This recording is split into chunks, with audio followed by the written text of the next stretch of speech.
Last 15 days ముందు మనము one month back ముందు మనము పర్యావరణ దినోత్సవం సందర్భంగా మీకు ఒక ఎస్ఏ రైటింగ్ పెట్టడం జరిగింది. ఆ రోజు మన సార్ కూడా వచ్చి సార్ నేను సార్ రామకృష్ణ సార్ వచ్చి ఆ రోజు మనకు సూపర్వైజ్ కూడా చేసినారు కదా, గుర్తుందా? రాసినారు మీరు.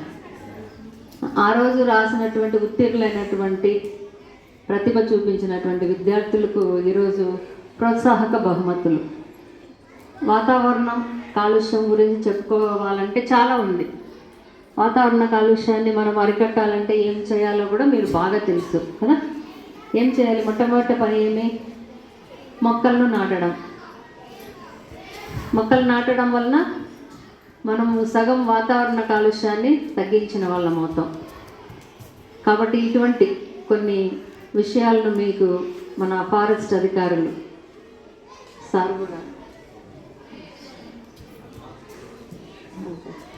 రామకృష్ణ సార్ కూడా కొన్ని విషయాలు మాట్లాడవలసిందిగా రామకృష్ణ సార్ని కోరుచున్నాను.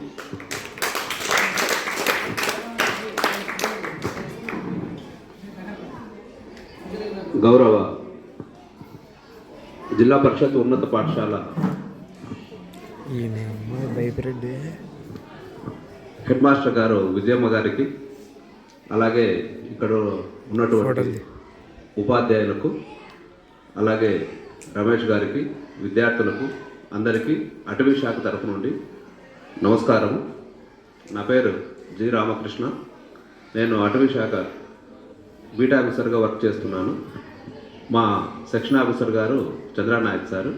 మేమందరము కూడా ఇక్కడ ఈ చుట్టుపక్కల ఉన్నటువంటి అడవిని, అదేవిధంగా వన్యప్రాణులను, ఏదైనా వన్యప్రాణి వేటను కానీ నిర్మూలిస్తూ అడవిని రక్షిస్తూ అడవి మెయింటైన్ చేస్తూ ఉన్నటువంటి ఉద్యోగంలో ఉంటున్నాము.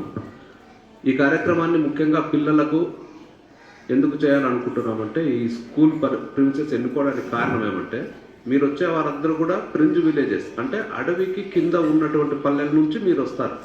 అంటే మీ ఊర్లు ఖచ్చితంగా అడవికి చుట్టుపక్కలే ఉంటాయి. ఇక్కడ కొక్కంటిపల్లి కావచ్చు, గౌరాపురం కావడం నుంచి ఇక్కడ ఎక్కడొచ్చినా, ఇక్కడ చౌడంపల్లి ఏవైనా కూడా మీరు ఖచ్చితంగా మీ ఇంట్లో నుంచి బయటకు వస్తే మీకు అడవి కనిపిస్తుంది. మీకు 4 విషయాలు చెప్తే మీరు మీ పేరెంట్స్ను, మీ చుట్టుపక్కల వాళ్ళను చైతన్యపరుస్తారన్న ఉద్దేశంతో ఈ స్కూల్ ఎన్నుకోవడం జరిగింది. సరేనా పిల్లలు? ముఖ్యంగా మీకు ఈ ప్రాధాన్యత ఇవ్వడానికి కారణం ఏమంటే, మీరు అడవి దగ్గర ఉండడం, మీ స్కూల్ కూడా అడవి పరిసరాల్లో ఉండడం వలన ఈ స్కూల్ని ఎన్నుకోవడం జరిగింది. ఇంకొక విషయం ఏమంటే, మామూలుగా మనము మొక్కలు నాటుతాం, చెట్లు కాదు. చాలామంది చెట్లు నాటుతామంటారు. ఆ వర్డింగ్ కన్నా మొక్కలు నాటుతాం. మొక్కలు చెట్లు అయితే, చెట్లు వృక్షాలు అయితే, మొక్కలు వేరు, చెట్లు వేరు. ఫైకస్ స్పీసీస్ అంటే రావి, మర్రి, జువి ఇలాంటివే వృక్షాలుగా మారుతాయి. మొక్కలు చెట్లుగా ఏమైతే ఇవన్నీ మన దగ్గర ఉన్నవన్నీ చెట్లే, వృక్షాలు ఇక్కడ లేవు. ఈ రోడ్డు వైపు ఉన్నాయి, రోడ్డు వెడల్పులో చాలా వృక్షాలు పోయినాయి. ఆ వృక్షాల వయసు ఎప్పుడు కూడా మినిమం 200 సంవత్సరాలు, మ్యాక్సిమం 400-500 సంవత్సరాలు కూడా బ్రతకగలవు. వాటికి పొటెన్షియల్ రక్షిస్తూ పోతే 500 సంవత్సరాలైనా దాదాపు 7-8 తరాలను చూడగలం. వాటికి అందరికీ కూడా సేవ చేయగలం. సేవ చేయడం ఏమంటే, అది తన స్థానంలో తాను ఉంటూనే మనము తర్వాత మన వాహనాలు ఉత్పత్తి చేసే కర్బన పదార్థాలు, కార్బన్ అంటే మనకు వాహనం నుంచి వచ్చేది కానీ, మన లంగ్స్లో నుంచి వచ్చేది కానీ, మన చుట్టుపక్కల ఉన్న జంతువుల నుంచి వచ్చేది కానీ అంతా కూడా కార్బన్ డైఆక్సైడ్. ఈ కార్బన్ను తను ఆహారంగా తీసుకుంటుంది. ఒకప్పుడు ఏం చెప్పేవారు, మేము చిన్నప్పుడు చెట్లు ఆక్సిజన్ను విడుదల చేస్తాయని. కానీ ఆక్సిజన్ను విడుదల చేయడం అనే దానికన్నా ఫోటోసింథసిస్ తెలుసు కదా, కిరణజన్య సంయోగ క్రియ జరిగేటప్పుడు ఆ ప్రక్రియలో ఆక్సిజన్ బయటకు వస్తుంది. చెట్లు కార్బన్ డైఆక్సైడ్నే వదులుతాయి. అది కూడా నిజం. చెట్లు శ్వాసక్రియలో భాగంగా ఆక్సిజన్ తీసుకొని కార్బన్ డైఆక్సైడ్ వదులుతాయి. అది కన్నా ఈ ఉదయం పూట అంటే ఉదయం 7 నుంచి సాయంత్రం 5 వరకు కూడా తాము తీసుకునే ఆక్సిజన్ వదిలే కార్బన్ డైఆక్సైడ్ కన్నా తాము కిరణజన్య సంయోగ క్రియ ద్వారా బయటికి ఆ ప్రక్రియలో బయటికి విడుదలయ్యే ఆక్సిజన్ శాతం ఎక్కువ. కాబట్టి మాకు అట్లా చెప్పేవాళ్ళు అనమాట. చెట్లు ఆక్సిజన్ విడుదల చేస్తాయంటారు. విడుదల కాదు, అది ఆ ప్రక్రియలో అది బయటకు వస్తుంది. అప్పుడు ఆ కన్వర్షన్ అవుతుంది అనమాట. లైటింగ్ ద్వారా కింద వాటర్ తీసుకొని ఇక్కడ కార్బన్ అది తీసుకొని తర్వాత పత్రహరితం ద్వారా అది కన్వర్ట్ చేస్తుంది. ఆ కన్వర్ట్ చేసినప్పుడు నాటినప్పుడు ఇంత ఉంటుంది మొక్క, రాంగ దాన్ని మొదలు పెరుగుతా పోతుంది. అదంతా కార్బన్. దాన్ని కాలిస్తే ఖచ్చితంగా బొగ్గు అవుతుంది. అదే కార్బన్, బొగ్గు ఈ విధంగా. తర్వాత ఇలాంటి విషయాల్లోనే, ఎందుకంటే ఇది చెప్పాలని ప్రతిసారి కూడా మేము కొన్నిసార్లు అలా నేర్చుకోవడం అయింది. తర్వాత దాన్ని సవరిస్తూ వచ్చారు. మీకు ఇప్పుడు సవరించిందే చెప్తూ ఉంటారు నాకు తెలిసి. తర్వాత ఇంకోటి ఏమంటే వన్యప్రాణుల విషయంలో 1964లో చీతా అంటే ఏమంటే మామూలుగా పులులు, పెద్ద పుల్లి అంటే లైన్స్ ఉంటుంది, yellow colour, red black lines, అది బెంగాల్ టైగర్ అంటాం మనము. తర్వాత లయన్ అంటే కేవలం గిర్ ఫారెస్ట్, మన గుజరాత్లో గిర్ ఫారెస్ట్ అక్కడ ఉండింది అది. తర్వాత ఆఫ్రికాలో ఉందంతే. లయన్స్ అనేటివి ఎక్కడా లేవు. మన భారతదేశంలోనే లయన్స్ అండ్ టైగర్స్ రెండు కలిసి ఉన్నాయి. టైగర్స్ అనేటివి ఈస్ట్ సైడ్ ఉంటే వెస్ట్ సైడ్ లయన్స్ ఉన్నాయి. లయన్స్ ఉన్నది గిర్ ఫారెస్ట్ అంటే మనకు గుజరాత్ గుర్తుపెట్టుకుంటే సరిపోతుంది అన్నమాట.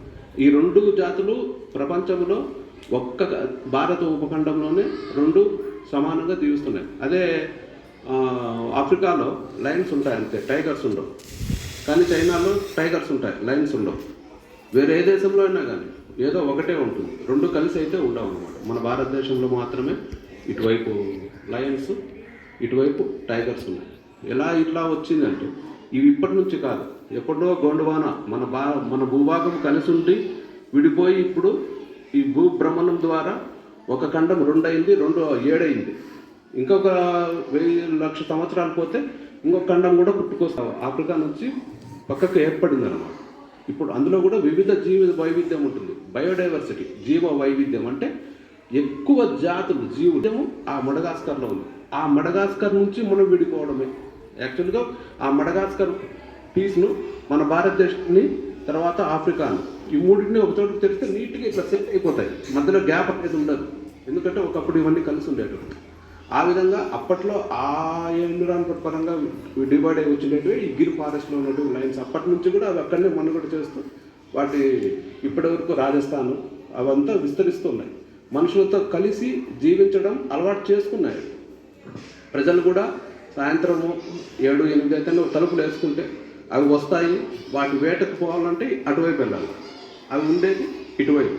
మధ్యలో ఊర్లు ఉంటాయి, ఈ ఊర్లను దాటుకొని పోయి చేసి వస్తాయి, వేట చేసి వాటి ఆహారం తీసుకొని వస్తున్నాయి. ఇవి చాలా రోజులుగా, అంటే మనకు తెలియదు కానీ పులి అంటే మనం ఒక రకమైన భయము, ఒక రకమైన ద్వేషము. పులి అంటే క్రూర జంతువు అనే మనం చదువుకోవడము, ఈ విధంగా ఇదైంది. కానీ పులి వలన మనుషులు చనిపోవడం కన్నా మన ఇంటి ముందర ఉన్నటువంటి దోమ వలన ఎక్కువ మంది చనిపోతున్నారు. అది మనకు తెలియదు. దోమ కాటు చాలా చిన్నదంటాం, దోమ కాటు చిన్నదే, కానీ మలేరియా, టైఫాయిడ్ ఎన్ని రకాల వ్యాధులను చేసి మనకు ₹1,00,000 ఒక జ్వరం వస్తే దాదాపు 70-80 వేలు ఖర్చు పెట్టుకునే పరిస్థితులు ఉన్నాయి. అలాంటి దోమ కన్నా మన పులి చాలా మంచిది, సస్టైనబుల్గా ప్రకృతిని బ్యాలెన్స్ చేస్తుంది అన్నమాట. కాబట్టి అలానే 1964లో అది ఆపేసాను. అక్కడ చివరి చీతా అనేది కనుమరుగైంది. కొందరు దాన్ని జయించగలరు, కొందరు దాంట్లో ఓడిపోగలరు. ఆ విధంగా ఆ పులులు కూడా కొన్ని సంఖ్య తగ్గింది, కానీ ఇప్పుడు సస్టైనబుల్గా అయింది. వాటి సంఖ్య బాగా వేగంగా పెరుగుతూ ఉంది, చాలా బాగా సక్సెస్ అయింది. ఆ కార్యక్రమం చేశాము. తర్వాత ఎందుకు ఇలాంటివి అంటే మామూలుగా మనము ఫారెస్ట్ వాళ్ళు ప్రొఫెషనల్స్ వీఆర్, అడవి చెట్లు నాటండి, మొక్కలు నాటండి, ఇవంతా కూడా మీ గురువులే చాలా అద్భుతంగా చెప్పింటారు. ఇలాంటి వాటికన్నా ఇలాంటివి చెప్పడం వల్ల మీకు మైండ్లో నిలబడుతుందని నేను చెప్తున్నాను. ప్రతి ఒక్కరము వచ్చి పర్యావరణం, మొక్కలు నాటండి, వాతావరణము క్లియర్ అవుతుంది, ఎయిర్ పొల్యూషన్, వాటర్ ఇవన్నీ సారాలు మీకు ప్రతిరోజు చెప్పేస్తారు. కాబట్టి నేను ఆ సబ్జెక్టు మీకు చెప్పాల్సిన అవసరం లేదు, మీకు తెలుసు అనే ఉద్దేశంతో నేను ఇలాంటి సబ్జెక్ట్ చెప్తున్నాను. దీనివల్ల మీకు కొంచెం కొత్త విషయాలు తెలుస్తాయనే ఉద్దేశంతోనే ఇవన్నీ చెప్తున్నాను. తర్వాత ఇంకోటి ఏమంటే రాబోయే రోజుల్లో ఇంకా జనవరి మొదలైతే సంక్రాంతికి, మకర సంక్రాంతి తెలుసు కదా. సంక్రాంతి ఎందుకు వస్తుందంటే సూర్యభ్రమణం, మన భూమి ఉంది కదా, భూమి తిరుగుతూ ఉంటుంది. ఇందులో ఉత్తరాయణం, దక్షిణాయనం అని 2 ఉంటాయి. భూమికి సూర్యుడు ఉత్తరం వైపున దక్షిణం వైపున మారుతూ ఉంటాడు అనమాట. ఈ సంక్రమం జరిగే రోజు సంక్రాంతి. అప్పటి నుంచి కర్కాటక రేఖ, మకర రేఖ మీకు అన్నీ తెలిసే ఉంటాయి. ఆ రేఖ మారి ఇటువైపు ఉత్తరాయణం వైపు ఎప్పుడైతే ప్రయాణం చేస్తాడో ఆ రోజు నుంచి వేడి పెరుగుతూ వస్తుంది. ఆ వేడి ఎప్పుడు పెరుగుతూ వస్తుందో మనకు అడవిలేక ఆక్రమించేస్తుంది. తర్వాత దాన్ని నేను కాపాడలేను, నా తండ్రి కాపాడలేరు, ఊరంతా వచ్చినా కూడా కాపాడు. కానీ దాన్ని ఉదయం పూట కానీ లేదంటే కొద్దిగా కంట్రోల్ చేసుకొని ముందుగా కోసి దాన్ని కాల్చుకోగలిగితే తన అగ్గి తన పొలం వరకే ఆగుతుంది. ఈ విధంగా మీరు మీ తండ్రులకు మీ చుట్టుపక్కల వాళ్ళకు చెప్తారన్న ఉద్దేశంతోనే ఇక్కడ ముఖ్యంగా ఫారెస్ట్ ఫైర్స్ గురించి కూడా ఒక అవగాహన కల్పించాలన్న ఉద్దేశంతో ఈ కార్యక్రమం చేస్తున్నాము. పిల్లలందరూ కూడా చెప్పండి, దయచేసి మన అడవిని మనం కాపాడుకుంటేనే మనము సస్టైనబుల్గా ఉండగలం. ఎందుకు ఉండగలము అంటే ఇప్పుడు ఇద్దరు పిల్లల్ని ఇక్కడ నిలబెట్టి ఒకరు తలపైన వెంట్రుకలన్నీ తీసేసి అంటే గుండు చేపించేసి ఇంకొక వ్యక్తిని వెంట్రుకలతో పాటు నిలబెట్టి 2 గ్లాసులు నీళ్ళు తీసుకొని వెంట్రుకలు లేని బోడిగుండు వ్యక్తి పైన నీళ్లు పోస్తామనుకోండి. తర్వాత అదే బాగా వెంట్రుకలు ఉన్న వ్యక్తి పైన అదే గ్లాస్ నీళ్లు పోస్తాం. ఇతని పైన పోసేది 1 గ్లాస్ నీళ్ళు, అతని పైన పోసేది 1 గ్లాస్ నీళ్ళు. కానీ ఇతని పైన పోసిన నీళ్లు మరుక్షణం ఒక చుక్క కూడా ఉండవు వెంట్రుకలు లేని వ్యక్తి పైన. అదే వెంట్రుకలు ఉన్న వ్యక్తి పైన ఆ పోసేస్తే తుడుసకపోతే గంట అయినా కూడా ఆ తేమ అట్లే ఉంటుంది, ఆ నిమ్మ అట్లే ఉంటుంది. ఎందుకు చెప్పండి? ఆ వెంట్రుకలు అనేటివి ఆ తేమను పట్టి ఉంచుతాయి. అదేవిధంగా అడవిలో బోడిగుట్టలు ఉంటే వాన పడిందంటే మరుక్షణం అవన్నీ కిందికి వచ్చేసి వెళ్ళిపోతుంటాయి. అదే చెట్లు ఉన్నాయంటే ఆ చెట్లు అనేటివి ఆ వర్షాన్ని తేమను పట్టి ఉంచుతాయి. అందుకే మనకు వర్షాలు ఆగిపోయినా కూడా ఊటలో అంటారు. ఇక్కడ ఉంది కదా ఈ విలేజ్ చౌడంపల్లి, అక్కడంతా ఊటలు వస్తూ ఉంటాయి, రోడ్లలో చూస్తూ ఉంటారు. నీళ్ళు ఎందుకు వస్తాయంటే ఆ ఊటలు ఎప్పుడు వస్తాయంటే వర్షాలు నిలిచిపోయినా కూడా ఆ చెట్లు వాటి యొక్క ఇది వేర్ల ద్వారా ఆ కనెక్టివిటీ ఉంటుందన్నమాట. కాబట్టి అడవిలో ఎప్పుడైతే చెట్లు ఉంటాయో మన తలపైన ఎట్లయితే వెంట్రుకలు ఉంటాయో ఆ విధంగా చెట్లు అడవిలో ఉంటే ఆ అడవి అనేది నెమ్ముతో ఏర్పడి భూగర్భ జలాలు, తద్వారా మీ బోర్లు, మీ చుట్టుపక్కల ఉన్న బోర్లు, మీ పంటలు, తర్వాత మనము అందరము బాగుంటాం. అదే ఆ చెట్లు తగ్గిపోయినాయంటే అడవి ద్వారా చాలా వరకు మనము దీర్ఘకాలిక నష్టాలు అంటే ఒక బోర్ 5 లక్షలు 4 లక్షలు వేసిన బోర్ లేదంట. అలాంటి 5 రైతులు అయితే చాలు 25 లక్షలు అయితే. అదే వర్షం పడి అక్కడ ఉండింటే ఆ 25 లక్షలు అంటే ఎంత సంపద చూడండి. ఒకవేళ నీకు బాగుండొచ్చు, ఇంకొకరు రైతు పోతారు, ఇంకో రైతు. ఆ విధంగా ఎట్టి పరిస్థితుల్లోనూ అడవిని మనం రక్షించుకోవాలని కోరుకుంటూ ఈ అవకాశం ఇచ్చిన పెద్దలకందరికీ మరోసారి ధన్యవాదాలు తెలుపుతూ విరమించుకుంటున్నాను. Thank you. Explained the message beautifully. సార్కు అంత సైంటిఫిక్ నాలెడ్జ్ ఉంటుందని ఇప్పుడే తెలిసింది. ఎందుకంటే సైన్స్ ఎప్పుడు మా సైన్స్ టీచర్స్కే has presented the excellent message how animals are distributed on the earth, how animals are limited to geographically, how they are separated, what is the importance of protecting the environment. So beautiful presentation by Ramakrishna sir. This nature greater than natural abundance is called pollutant and the phenomenon is called pollution. The major contribution of pollution is carbon dioxide.